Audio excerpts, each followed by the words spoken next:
트럼프 행정부가 이제 출범한 지 3개월이 지났는데요. 지금까지 뭐 트럼프의 행보, 경제 정책, 메시지 어떻게 보셨는지 한번 정리 부탁드릴게요. 저는 굉장히 당황하고 있다고 보고요. 그래서 갈팡질팡한다. 그런데 체면을 구기지 않은 상태에서 발을 빼는 방법을 찾고 있을 것 같다. 저는 그렇게 봅니다. 네, 왜냐하면 미국 자체에 대한 타격이 너무 크기 때문에 그렇게 자해를 심하게 해가면서까지 할 일은 저는 아니라고 봐요. 네, 원래 트럼프는 정말로 진심으로 관세를 가지고 미국을 위대하게 다시 만들 수 있다고 믿었다고 봅니다. 저는. 네. 그런데 막상 해보니까 그게 아니구나라고 현실에서 지금 확인을 하고 있는 거고, 그게 미국 그 국채 시장도 그렇고 주식 시장도 그렇고 미국 달러 시장도 그런 거고, 지금 전혀 예상치 못했던 상황들이 지금 벌어지고 있어서 어떻게든 이걸 수습했으면 하는 그런 걸로 가고 있다. 그래서 가급적 그러면은 관세는 줄이고 네. 다른 나라에서 돈 받아내는 거 그쪽으로, 미국 돈을 덜 쓰는 쪽 그쪽으로 뭔가 협상 방향을 가져가지 않을까. 그렇게 해서 봐라 나 이거 관세는 안 했지만 네, 돈은 받았잖아. 뭐 이런 걸 할 수도 있는 거고, 그다음에 또 나아갈 방향으로 보이는 게 상대방 국가의 관세 장벽, 비관세 장벽을 낮추는 거. 그쪽일 수도 있다고 봐요. 그렇게 해내면 또 그것도 체면을 살릴 수가 있는 거죠. 저는 트럼프 팀이 굉장히 당황하고 있다고 봐요. 이게 아닌데 그러니까 이런 상황이라고 저는 확신을 합니다. 미국 국채 금리가 올라가고 있잖아요. 이게 아주 치명적인 거죠. 사실은 트럼프 팀에게는. 왜냐하면 관세를 부과를 해서 그걸 돈을 만들어 가지고 그걸 빚을 갚겠다고 한 거 아닙니까? 빚 문제를, 그러니까 미국 정부 부채 문제를 관세를 가지고 해결하겠다라고 하는 것이 중요한 목표 중에 하나였어요. 그런데 이게 미국의 신뢰가 떨어지다가 보니까 미국이 너무 오락가락하고 미국의 정부 부채, 국가 부채 그것의 가격이 떨어진 겁니다. 지금 계속해서 그게 떨어지는 거예요. 값이 떨어진다는 이야기는 금리가 올라간다는 이야기죠. 그러니까 미국 정부가 돈을 빌릴 때 치러야 하는 금리가 계속 올라가고 있어요. 자기는 관세를 받아서 미국 부채 문제를 줄이려고 했는데 오히려 뭐 엄청나게 지금 그 부담이 커지고 있는 상황인 겁니다. 쉽게 말해서 지금 미국 정부의 연방정부 부채가 33조 달러예요. 그러니까 미국 GDP가 한 28조 달러인데, 그런데 매년 8조 달러 정도는 롤오버를 해야 돼요. 계속 이제 새로 발행을 해야 되는 거예요. 그리고 플러스 올해에 한 2조 달러 정도를 신규 발행을 해야 됩니다. 그럼 10조 달러를 발행을 해야 되는 거예요, 올해. 그런데 미국 국채 금리가, 시장 금리가 0.1%만 올라가더라도 1천억 달러의 예금 금리 부담이 늘어나는 거예요. 자, 그런데 관세는 얼마가 들어올지 모르는 상황입니다. 그렇게 아마 안 들어올 거예요. 그러니까 완전히 손해보는 장사인 거고, 이런 거를 전혀 예상하지 못했던 겁니다. 예. 이렇게 될 거라고는 누구도 상상을 못했는데 이런 일이 벌어진 거예요. 그러니까 이렇게 된 이유는 미국이 신뢰를 잃었기 때문입니다. 그러니까 미국 국채 그리고 달러는 최고의 안전자산이었잖아요. 금하고 더불어서 미국 국채와 달러, 위험할 때는 이거 사는 거야. 그런데 이번에는 지금 무슨 일이 벌어지고 있냐면 주가가 떨어지는데 미국 국채 가격이 떨어지고, 그래서 국채 금리가 올라가고 달러 가치도 떨어지고, 그러니까 미국의 국채와 미국 달러가 주식과 마찬가지로 위험 자산이 되어버린 겁니다. 이것은 정말 위험한 일이죠. 이거는 뭐 세계 금융시장에도 위험한 일이지만 미국 자신에게는 더 위험한 일이거든요. 그러니까 내심 지금 굉장히 당황하고 있다고 봐요. 그래서 이러지도 못하고 저러지도 못하고 하는, 그야말로 갈팡질팡하는 상태다. 저는 그렇게 파악이 되더라고요. 트럼프 대통령은 주가 지수로 자기의 업적을 평가하는 사람이었습니다. 1기 때 그랬거든요. 트럼프 대통령이 예를 들자면 일기 선거를 지고요. 2020년 선거에 지고 사실 두문불출을 했어요. 그러다가 갑자기 기자실에 내려와서 기자회견을 한 게 있는데 다우가 3만을 넘었을 때입니다. 갑자기 내려오더니 다우 3만이 넘었고 이거는 우리 행정부의 위대함을 보여주는 거다. 이렇게 딱 말하고 올라가 버려요. 그만큼 주가 지수나 이런 거에 목숨을 거는 사람이거든요. 그러다 보니 사실 트럼프 대통령이 되니까 제 개인적인 생각은 주식이 그걸 생각하고 먼저 미리 올랐다고 생각을 합니다. 왜냐하면 이미 뭐 밸류에이션이나 여러 가지를 봤을 때 상당히 최고치에 근접해 있는 상황이잖아요. 그러니까 트럼프 대통령의 그런 일기 때의 모습을 보고 주식이 미리 올랐기 때문에 지금 좀 힘들어지고 있다. 그리고 앞으로 뭐 조정을 받으면 받을 수도 있겠죠. 그런 모습이라고 저는 생각을 하고요. 트럼프 대통령이 무슨 지금 정책 때문에 오히려 주식이 못 간다 이런 것보다는 그 일기 때 학습 효과를 시장이 선반영했기 때문이라고 저는 생각을 합니다. 트럼프의 사실 이런 관세 정책이 결국 미국에게 자충수로 돌아갈 것이다 이렇게 보는 시각들도 많거든요. 거기에 대해서는 평론가님은 어떻게 생각하실까요?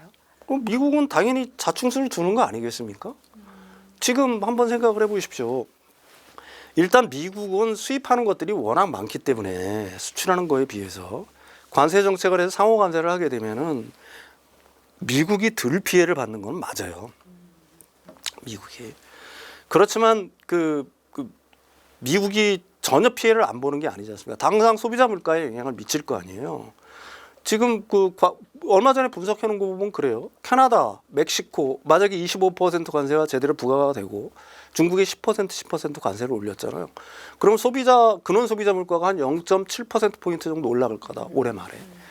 근데 이제 타겟이라든지 베스트바이 거기에 그 소매 판매점 프랜차이즈들이 있잖아요. 그 CEO들이 나와서 바로 다음 주부터 올라갈 거다라고 얘기를 해요. 그다음에 두 번째, 미국의 자동차 산업 완전히 초토화됩니다. 세 번째, 미국이 트럼프의 주요 지지층이죠. 미국의 농가, 시골의 농가들 완전히 직격탄 맞아요. 벌써 중국이 대두 옥수수 수입 안 하잖아요. 뭐 이거 미국의 농산물들 벌써 수입 안 한다라고 얘기하고 있지 않습니까? 그러니까 트럼프의 주요 지지 기반이었던 노동자 계층, 그 다음에 농촌의 농업 부분에 종사하시는 분들, 이런 사람들한테부터 이게 직격탄을 맞고 미국의 서민들에부터 이게 직접적인 타격이 올 거란 얘기입니다. 그래서 과연 트럼프 대통령 같은 경우는 대중 정치의 성향이 굉장히 강하신 분이잖아요. 미국 내의 이런 반발, 이런 우려, 인내심의 어떤 폭발, 이걸 갖다가 과연 얼마까지 이걸 견뎌낼 수 있을까? 뭐 오늘은 계속 신문지상에서는 이런 얘기 많이 나와요. 올해 경기 침체도 트럼프 대통령은 각오한다. 그 얘기는 뭐냐면은 벌써 그만큼 느낀다는 얘기거든요. 그 얘기는 뭐예요? 경기 침체를 각오한다고 하면 경기 침체를 건넨다는 얘기입니다. 말로는 그렇게 하지만. 그럼 이게 사실은 이게 관세 게임이라고 하는 게 이런 식의 무분별한 관세 그리고 엄청난 관세율 자체라는 것 자체가 미국을 갖다 경제적으로 고립시킬 뿐만이 아니라 미국에 대한 지금까지의 믿음, 세계의 믿음 자체를 갖다가 와르르 허물어 버리는 거잖아요. 야, 미국이 진짜로 이런 나라야? 뭐 우리 진짜 뒤통수 맞았네? 뭐 이런 식의 인식이 확산되면은 글쎄요, 미국이 지금까지 세계를 이끌어왔던, 그다음에 세계의 강력한 파워를 어떻게 견제해왔다는 거는 물리적인 힘들, 가령 경제력이라든지 군사력이라든지 물론 이런 것들도 있지만 그거 못지않게 소프트 파워의 힘이 강했다. 미국은 그래도 좀 착한 나라야. 그래도 좀 다른 나라에 비해서 좀 착해. 뭐 이런 인식들이 사실 대다수의 나라 사람들이 갖고 있던 인식이잖아요. 근데 그것들이 바뀌기 시작하는 순간 글쎄요, 팍스 아메리카의 시대가 얼마나 갈지 모르겠어요. 저는 그게 굉장히 의문입니다. 미국의 엘리트들도 분명히 그래서 그런 식으로 생각을 할 거라고 생각을 해요. 1기와 2기 트럼프 행정부가 좀 어떤 면이 다르고 어떻다고 조금 보고 계신지 궁금해요. 몇 가지 단어로 요약을 할 수 있을 것 같은데 1기에 비해서 2기는 분명한 방향을 잡고 있다. 그리고 굉장히 체계적이다. 그리고 굉장히 신속하다. 굉장히 과감하다. 이렇게 한 4가지 단어 정도로 제가 요약을 할 수 있을 것 같아요. 그러니까 1기 때 그 정도 했으니까 뭐 말로는 뭐 엄청나게 뭐 한다고 하더니 나중에 보니까 별로 한 것도 없었네. 뭐 중국에 대해서만 좀 뭐 관세율 뭐 한 25% 올렸잖아. 올해도 그럴 거야. 대부분 그렇게 이야기를 했어요. 그래서 경제 성장률이 전망치가 대부분 그렇게 낙관적인 거예요. 저는 아니다. 그때 계속 이야기를 해서 이게 1%대 밑으로 떨어질 거다. 그러니까 1.5 밑으로 떨어질 거다. 그렇게 말씀을 드렸는데 지금 현재 상황이 그렇게 가고 있잖아요. 지금 이제 지금 시작을 하고 있는 거예요. 이제 처음 취임하자마자 1월 20일 취임하자마자 뭐 캐나다, 멕시코, 중국에 대해서 뭐 펜타닐 그러한 어떤 신종 마약을 수입하지 못하도록 하는 그러한 조건으로 해서 뭐 관세를 부과하겠다. 그래 나중에 또 유예했다가 부과한다, 유예했다 이렇게 하고 있지만 그게 중요한 것이 아니라 이제 본격적으로 품목별로 관세를 부과하겠다 하고 있잖아요. 그래서 철강, 알루미늄 하겠다 이렇게 하고 있고 뿐만 아니라 자동차 또 하겠다. 당장 4월 2일부터 하겠다. 자동차 부품은 한 달 뒤에 하겠다 이렇게 하고 있고요. 또 4월 2일이네. 그것도 바로 네, 이제 바로입니다. 바로 이제 상호 관세도 관세. 지금 하겠다. 네네. 지금 이렇게 지금 하고 맞아요. 있는 거예요. 그러니까 본격적인 관세 폭탄이 이제 우리나라에게도 떨어지고 있는 그러한 상황이다는 거죠. 뭐 앞으로도 계속 저는 미국 패권은 유지될 거라고 생각을 해요. 다만 그렇다고 해서 뭐 전혀 부침이 없지는 않을 거다. 어쩌면 뭐 지난 뭐 70년대 이후에 잠재 GDP 성장률이 뭐 2.5%, 2.6% 된다고 했는데 인구가 좀씩 미국도 고령화되고 또 최근에 이제 트럼프 대통령이 자꾸 외국 이민을 막으려고 하고 또 불법 이민자들을 막 추방까지도 하고 있기 때문에 그것 때문에 잠재 GDP 성장률도 약간 떨어질 수도 있다 생각을 해요. 또 뿐만 아니라 지금 이제 아킬레스 근이 제 책에서 제가 말씀을 드렸는데 누구나 다 아킬레스 근은 있잖아요. 네. 그 아킬레스 근이 뭐냐면 미국은 너무나 많은 부채예요. 그 부채가 정부 부채.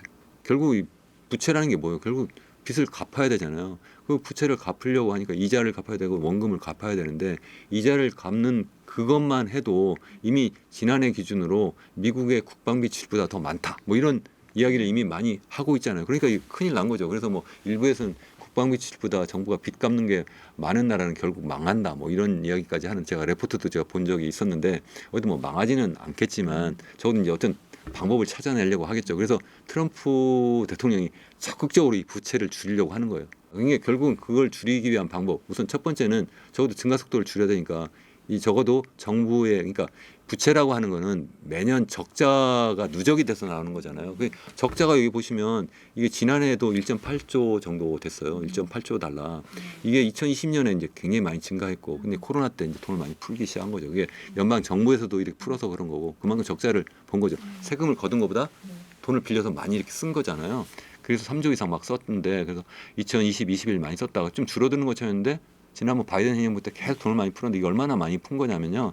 2008년, 9년 그때 글로벌 금융위기 때 그때 풀었어 그때 많이 풀었다고 할 때 그때도 1.4조 달러 정도밖에 안 되는데 그때보다 더 많이 푼 거예요 계속. 그러면서 빚이 많이 늘어났다 이런 얘기니까 이걸 좀 줄이려고 하는 거예요. 그러니까 세 가지 방법이죠. 첫 번째는 어떻게 하면 적자 폭을 줄일 거냐. 두 번째는 어떻게 하면 총량을 그러니까 전체 부채 총량을 어떻게든 줄여볼 수 있을 거냐. 또 세 번째는 이자를 좀 덜 낼 거냐.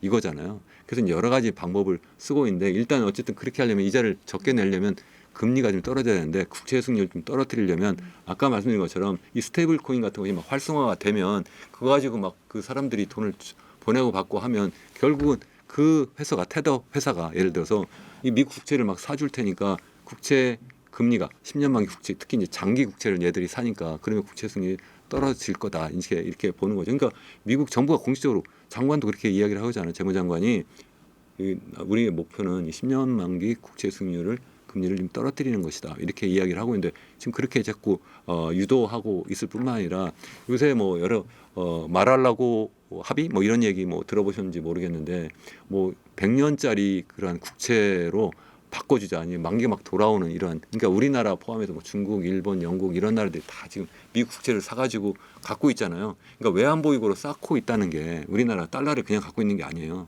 미국 국채를 사가지고 갖고 있는 거예요. 우리나라가 예를 들어서 현재 지금 한 4천억 달러 정도 이렇게 외환보유고를 갖고 있는데 그 중에서 상당 부분 한 70% 이상을 다 미국 국채를 가지고 있는 거거든요. 그러면 그 갖고 있는 걸 갖다가 정말 황당하기도 한데. 이거를 그럼 100년 만기로 다 바꿔줄게. 이 만기가 돌아오는 것마다 100년 만기로 바꿔주고 이자도 주지 않을게. 이렇게 지금 하고 있는 거예요. 그런 얘기가 지금 슬금슬금 나오고 있어요. 또 그거 플러스에서 또 하나 나오고 있는 게 뭐냐면 통화 수합을 해줄게. 통화 수합. 그러니까 너희들 만약 그래가지고 만약에 위기가 생기면 그래 우리 달러를 좀 빌려줄게. 뭐 그런 여러 가지 이야기가 나오고 있는데 이게 과연 실현 가능성이 있을까? 마치 플라자 협정 옛날에 1985년 플라자 협정과 비슷한 그러한 협정이 더 어쩌면 더 스케일이 큰 그런 어떤 국제 경제 질서를 바꾸는 그런 협정이 또 이루어질 수도 있지 않을까 뭐 그런 이야기까지 나오는데 어쨌든 굉장히 이 트럼프 이기는 이게 겉으로 보기에는 이게 미치광이 전략처럼 보이지만 미치광이가 아니라 말 그대로 전략인 거예요. 실제 정말 이 사람의 분명한 비전과 목표가 있고 그걸 추진하기 위한 방법도 분명히 갖추고 있고 굉장히 과감하게 빠르게 현재 지금 하고 있다 이렇게 저는 생각을 합니다. 장기화가 되면 결국 미국과 중국 어느 쪽 피해가 조금 더 클 거라고 보시는지 궁금합니다. 저는 미국 피해가 훨씬 더 클 거라고 봅니다. 그러니까 정치 때문에 저는 피해가 클 거라고 봐요.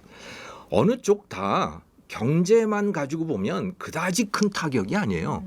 그러니까 중국의 대미 수출액이 중국 GDP의 2.5%밖에 안 돼요.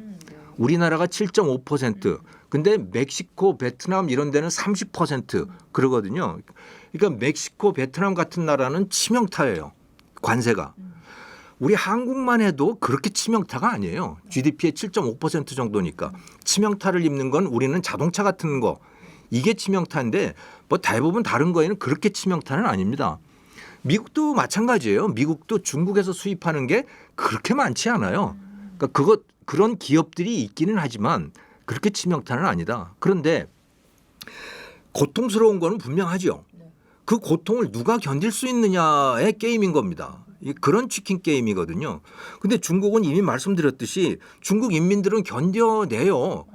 뭐 안 견디면 어떡하겠어요. 그 뭐 천안문 사태 같은 걸 일으키겠습니까? 그거 AI 가지고 다 감시를 하고 있고 곳곳에 경찰들이 배치돼 있고 그런 상황에서 중국 인민들이 뭘 어떡하겠어요. 그 코로나도 견뎌낸 사람들인데. 근데 미국 사람들은 그걸 견딜 수가 없잖아요. 그 고통을. 예. 그래서 저는 이게 정말 트럼프가 관세를 심각하게 부과를 해서 예를 들어 뭐 물가가 뭐 10%씩 올라가고 이렇게 된다 그러면 아마 가만히 안 있을 거라고 봅니다. 미국 국민 시민들이 특히 민주당 쪽의 사람들이 가만히 있겠어요? 지금도 벌써 뭐 탄핵을 하느니 마느냐고 그러는데 그러니까 이건 정치 문제가 될 거고 정치 문제가 사실은 경제에 가장 중요한 그 영향을 미치잖아요. 최근의 상태들을 보면 그렇게 되면 달러도 무너지고 미국 국채도 무너지고 주가도 무너지고 그러면 전 세계의 금융 시스템이 다 무너질 수 있거든요. 그래서 그렇게까지 만들지는 않을 거다.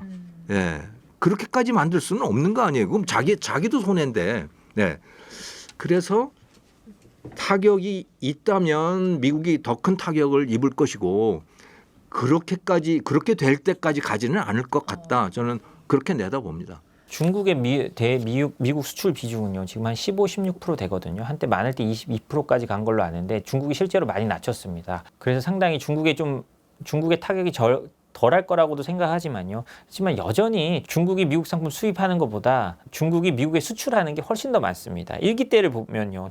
미국과 중국이 어떻게 협상하고 압박을 했는지 보면 그게 나옵니다. 2008년 3월에 트럼프 대통령이 중국산 500억 달러 물품에 한 25% 관세를 부과하겠다고 발표합니다. 그리고 이후에 실제로 발표합니다. 그러자 중국은 그때만 해도 바로 보복 관세를 발표하거든요. 그러니까 트럼프 대통령이 어떻게 했느냐? 그래, 그러면 2천억 달러 부과할게 라고 해서 다시 10%를 부과합니다. 그러니까 중국이 그제서야 이게 쉽게 끝날 것 같지 않다 생각하고 미국에 빨간불, 파란불, 노란불로 표시한 협상 문서를 보냅니다. 파란 문서는 우리가 충분히 협의하고 합의할 수 있다. 노란 거는 우리가 잘 협의하다 보면 어떤 결론을 도출할 수 있지 않겠느냐라는 거고 빨간 거는 우리가 절대 물러설 수 없다. 이런 거에 문서를 보냅니다. 미국 USTR 쪽으로요. 그러니까 미국이 어떻게 했냐면 트럼프 대통령이 어떻게 했냐면 빨간 것만 협상시킵니다. 트럼프 대통령은 절대 물러설 생각이 없는 사람이거든요. 그래서 그때 2천억에 대해서도 결과적으로는 25% 관세를 부과하고요. 그래도 중국이 안 움직이는 것 같으니까 3천억 달러 더 해라. 이렇게 하고 나니까 이제 미국과 중국이 무역 합의를 하게 됩니다. 뭐 2천억 달러 정도의 미국산 물품을 중국이 사주기로 하고요. 그런 것처럼 여전히 무역에서는요, 미국이 좀 더 우위입니다. 왜냐하면 미국이 바잉 파워가 있으니까요. 그런데 미국도 타격이 있는 건 사실입니다. 뭐 아까 말씀하셨듯이 히토류나 이런 것들은 미국이 못 구해서 난립니다. 최근에 뭐 그린란드 말하고 뭐 우크라이나 말할 때도 미국이 히토류를 먼저 말하잖아요. 그 이유는 뭐냐면 바이든 때부터 히토류를 구해야 된다는 얘기 너무나 많았어요. 실제로 미국이 구하려고 노력을 했습니다. 그런데 제대로 안 됐어요. 예를 들자면 흑연 같은 경우만 해도요. 미국이 지금 가장 필요한 거거든요. 그래서 흑연 같은 경우만 해도 바이든 대통령 때 모잠비크에 자기들이 광산에 투자해서 우리도 이제 이 흑연에 대해서 좀 공급망을 개선할 수 있겠다. 이렇게 해서 직접 대통령이 말하고 발표까지 했어요. 근데 그거 어떻게 됐느냐? 실패했습니다. 그 모잠비크 지역에 또 소요 사태가 나고 하면서 그 광산을 제대로 관리할 수가 없었던 거거든요. 그러니까 그런 걸 보면 정말 미국도 중국으로부터 탈출하고 싶은데 쉽게 안 되는 거예요. 그렇다고 뭐 히토류 광산이 하루아침에 뭐 땅에서 뭐 바로 개발할 수도 있는 건 아니고, 특별히 또 민주주의 사회에서는 온갖 인허가 작업이 있기 때문에 그게 쉽지 않은 겁니다. 그렇기 때문에 미국도 사실 본격적으로 맞붙으면 타격이 큽니다. 그리고 중국에 히토류가 없으면 미국 무기도 못 만들거든요. 미국 무기 한 1000개 정도는 아예 못 만들고요. 한 2000개 정도는 부품을 못 만든다고 합니다. 그렇기 때문에 미국도 상당한 타격이 있을 걸로는 봅니다. 트럼프의 이런 불확실성에 대응하기 위해서 현명한 투자 전략 혹은 뭐 포트폴리오 구성에 대해서 마지막으로 한 말씀 해주시죠. 트럼프 대통령의 말에 휘둘리기 시작하면은 그 자체로 우리들이 정신을 못 차리는 거예요. 그 사람이 진짜로 무엇을 꿈꾸고 있는가를 갖다가 우리들이 이해할 필요가 분명히 있습니다. 그 미국, 그러니까 그 트럼프뿐만 아니라 미국의 엘리트들이 진짜로 원하는 거는 미국의 패권이 오래 지속되기를 원하는 거예요. 그러기 위해서는 중국을 견제를 해야 되는 거고요. 중국 견제를 하기 위해서는 지금 현재 상황에서는 물리적인 수단이 아닌 관세가 제일 좋은 수단이라는 걸 갖다가 다 인식을 하고 있는 겁니다. 다만 지금 캐나다와 멕시코에 대해서 관세 부과를 하고 있는 이유는 미국이 캐나다와 멕시코에 대해서 굉장히 아쉬워하고 있는 게 뭐냐면은 니들이 중국에 대한 의존도가 너무 커졌다 이거예요. 중국 기업들이 우회 통로로 미국 캐나다랑 멕시코를 이용해서 미국으로 진출하는 걸 갖다가 미국의 엘리트들은 이걸 못 보겠다는 거예요. 그러니까 우리가 니들한테 관세 부과를 할 테니까 니들이 중국한테 관세를 부과를 하라고 하는 이유가 바로 거기에서 이유가 나오는 겁니다. 그러니까 우리나라에서도 관세 부과를 한다고 했다가 일본도 했다가 EU도 때리려고 하고 막 그러잖아요. 그런데 아까도 말씀드렸듯이 트럼프 대통령의 그런 어떤 관세 부과의 어떤 압박, 이런 어떤 폭탄들 같은 경우에 실제로 그게 구체화될 때는 구체화될 확률은 지극히 낮다.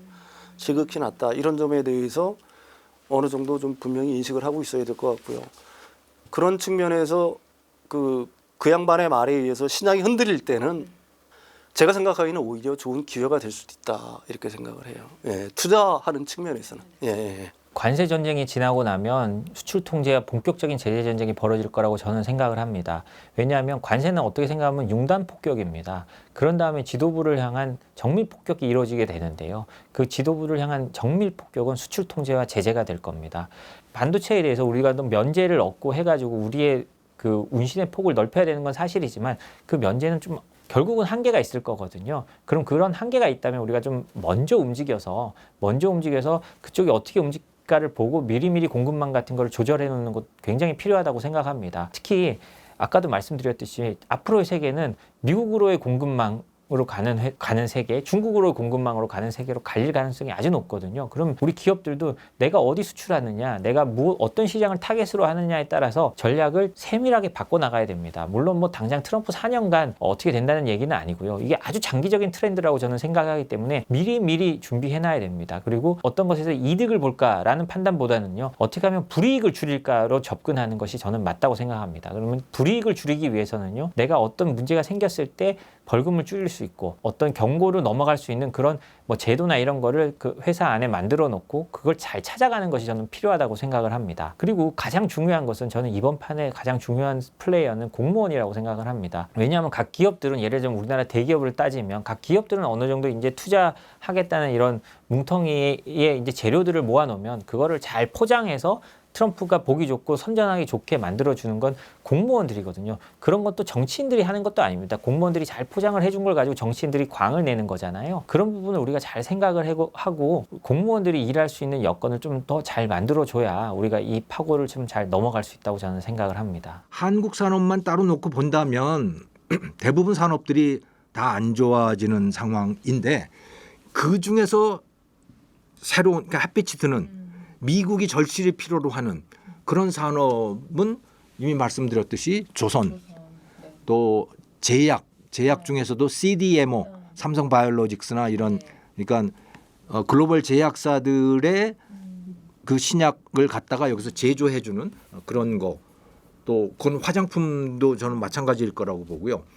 또 원자력 발전, 그러니까 원자로를 만드는 거. 원자로의 설계도를 갖다가 그걸 제조해 주는 거, 그건 두산 에너빌리티 같은 데가 그걸 이미 그 비즈니스를 선언을 했더라고요. 예. 그래서 원자력 파운드리를 하겠다고 이미 선언을 해 놓은 상태고 저는 저성장 국면에 진입을 했는데 그나마 트럼프가 주도하는 미중 갈등 때문에 조금 솟아날 구멍이 생겼다. 그렇게 봅니다. 왜냐하면 그 2000년대 이후부터 한국이 매우 빠른 속도로 성장을 해서 그러니까 1만 달러 소득에서 3만 5천 달러 소득까지 왔습니다. 이렇게 되는 데는 중국과의 협업 관계가 굉장히 큰 기여를 했습니다. 그러니까 중국이 값싼 노동력이 있고 일 잘하는 노동력이 있었기 때문에 우리 한국 제품을 중국 가서 만들어서 그거를 세계에 수출을 한 거예요. 그러니까 중국의 수출이 확장되는 과정은 한국의 수출이 확장되는 과정이었고 한국의 소득이 늘어나는 과정이었습니다. 이거는 한국의 산업과 중국의 산업이 서로 보완 관계였기 때문에 그랬던 겁니다. 그런데 지금은 어떻게 됐느냐? 둘이 서로 충돌하는 관계가 됐어요.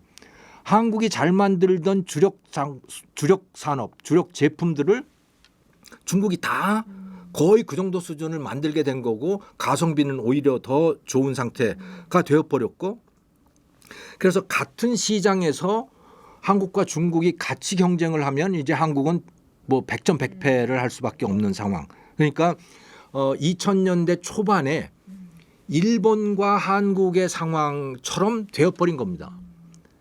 그 무렵에 일본 제품과 한국 제품이 같은 시장에서 경쟁을 하면 일본 제품이 100전 100패였어요.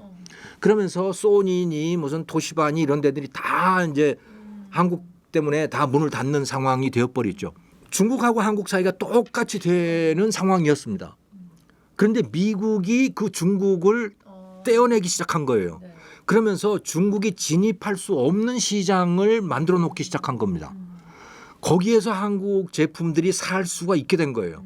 그래서 그야말로 쥐구멍에 빗드는 그런 상황이 됐는데 거기에다가 이제 관세를 때리니까 그것마저도 힘든 상황이 됐잖아요. 그런데 이미 여러 번 제가 말씀을 드렸지만 그 관세를 트럼프 대통령이 끝까지 밀고 나가기는 어려운 상황이 됐다. 한국 제품을 필요로 하는 상황이 됐다는 거예요. 많은 한국 상품들 또 한국의 제조 능력 이것이 미국에게도 반드시 필요한 거죠. 그런데 만약에 관세를 계속 밀고 나간다면 우리나라는 마이너스 성장이 될 수밖에 없습니다. 1% 정도가 아니고 마이너스로 갈 수밖에 없는데 그게 아니고 트럼프 대통령이 관세를 양보한다. 양보하고 오히려 너희도 무역 장벽 낮춰. 그러면 나도 같이 낮출게라고 하는 식으로 가면 그러면 오히려 기회가 될 수도 있는 거죠. 특히 조선과 원자력과 제약과 방산과 이런 것들은 큰 기회가 될 수 있는 것이고 그다음에 또 하나 우리가 생각을 바꾼다면 중국 대신에 우리가 기본적으로 거의 전 산업 분야에서 글로벌 제조 허브로 갈 수 있는 가능성도 있습니다. 우리 대한민국은 우리 브랜드 붙이지 않을게. 미국 기업들 설계한 거 가져오면 우리가 다 만들어줄게. 이렇게 갈 수도 있는 거예요. 그게 제약 산업도 그렇고 원전도 그렇고 다 그런 거거든요. 이거 잘만 하면 대박이 될 수가 있습니다. 그러니까 미국과 산업을 합치는 거죠. 산업을 합쳐서 야 이거는 너희들 산업과 같은 네트워크 속에 들어있는 거고 너희들의 서플라이 체인이고 그러니까 우리 같이 가자. 이런 식의 제안을 할 수 있고 그게 만약에 통한다면 우리 한국은 완전히 새로운 도약을 할 수 있는 그러니까 3만 달러에서 5만 달러로 확 뛸 수 있는 그런 계기로 삼을 수도 있는 거죠. 그야말로 저는 기로에 놓였다고 봅니다. 근데 지금까지 해왔던 것처럼 가면 우리는 그냥 망하는 상태일 수밖에 없다. 근데 완전히 이제 스타일을 바꿔야 된다. 우리 스스로 싱가포르나 이스라엘처럼 우리 문화를 글로벌하게 바꾸고 그리고 미국에게 적극적으로 제안을 해서 우리 대한민국을 미국의 제조 허브로 삼아라. 그러면 너희도 발전하고 우리도 같이 발전한다. 이런 제안, 이런 협상을 할 수 있고 그걸 이뤄낼 수 있으면 저는 우리가 세계 주도 국가 중에 하나가 분명히 될 수 있다 이렇게 봅니다. 투자 상담 자격을 갖춘 MTNW 소속 어드바이저가 카카오톡 오픈 채팅에서 명쾌하게 종목을 무료로 상담해 드립니다. 이제 QR로 바로 참여하세요.